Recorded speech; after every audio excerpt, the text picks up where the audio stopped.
తల్లిదండ్రులు కావాలని మీ కలను సాకారం చేసుకోండి. ఓఎస్ఎస్ ఫర్టిలిటీ వారి తక్కువ ధర సంతానోత్పత్తి చికిత్సతో అపాయింట్మెంట్స్ కొరకు కాల్ చేయండి 7825893604. టాలీవుడ్ హీరోయిన్స్ కి ఇప్పుడు డిమాండ్ పెరిగింది. ఓ పక్క కమర్షియల్ సినిమాలు చేస్తూనే లేడీ ఓరియంటెడ్ ప్రాజెక్ట్స్ కి గ్రీన్ సిగ్నల్ ఇచ్చేస్తున్నారు. కథ నచ్చితే హిందీ ప్రాజెక్ట్స్ లో కూడా నటించేందుకు సై అంటున్నారు. దీంతో కుర్ర కుటీస్ మధ్య పోటీ ఘాటెక్కుతోంది. లీడింగ్ లేడీ ఎవరు అనేది హాట్ టాపిక్ గా మారింది. పుష్పతో పాన్ ఇండియా హీరోయిన్ గా మారింది రష్మిక మందన్న. తర్వాత వచ్చిన యానిమల్ తో నేషనల్ వైడ్ గా మార్కెట్ క్రియేట్ చేసుకుంది. ఇప్పుడు పుష్ప 2తో మరోసారి అదే మ్యాజిక్ రిపీట్ చేయాలని చూస్తోంది. మరోవైపు ది గర్ల్ ఫ్రెండ్ తో లేడీ ఓరియంటెడ్ ప్రాజెక్ట్ చేస్తూనే ధనుష్, వికీ కౌశల్ తో మరో 2 సినిమాలు చేయడానికి సైన్ చేసింది. ఇలా ఒకవైపు ఫేమ్, మరోవైపు సక్సెస్ తో రెండింటిలో రష్మిక మందన్న దూసుకెళ్తోంది. సాయి పల్లవి అంటే తెలుగు ఆడియన్స్ కి విపరీతమైన క్రేజ్. మధ్యలో 2 ఏళ్ల గ్యాప్ తీసుకున్నా తన డిమాండ్ ఎక్కడా తగ్గలేదు.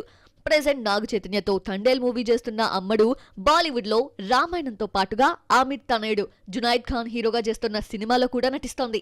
సాయి పల్లవి కూడా ఇటు సౌత్ అటు నార్త్ అనే తేడా లేకుండా అద్దరగొట్టేస్తోంది. దేవరాతో టాలీవుడ్ లో గ్రాండ్ ఎంట్రీ ఇస్తున్న జాన్వీ కపూర్ కూడా లీడింగ్ బ్యూటీగా హైలైట్ అవుతోంది. ఈ సినిమా రిలీజ్ అవ్వకుండానే రామ్ చరణ్ కొత్త ప్రాజెక్ట్ లో ఛాన్స్ అందుకుంది. దేవరా ఈ ఇయర్ దసరాకి రాబోతోంది. వచ్చే ఏడాది చెర్రీ ప్రాజెక్ట్ రిలీజ్ అవుతుంది. అలాగే బాలీవుడ్ లో చేస్తున్న సినిమాలు కూడా ఈ 2 సినిమాల మధ్య గ్యాప్ లో రిలీజ్ అయ్యేలా ఛాన్స్ ఉంది. అంటే సౌత్ తో పాటు నార్త్ లో కూడా జాన్వీ హవా కంటిన్యూ కాబోతోంది. కాలీవుడ్ బ్యూటీ ప్రియాంక అరిల్ మోహన్ ఊహించని విధంగా టాలీవుడ్ లో 2 క్రేజీ ప్రాజెక్ట్స్ లో నటిస్తోంది. అందులో ఒకటి పవన్ ఓజీ కాగా మరొకటి నాని సరిపోదా శనివారం. ఈ 2 సినిమాలపై భారీ అంచనాలే ఉన్నాయి. ఇక గుంటూరు కారంలో సెకండ్ లీడ్ గా నటించిన మీనాక్షి చౌదరి ఇప్పుడు తెలుగు, తమిళ్లో 5 సినిమాలు చేస్తోంది.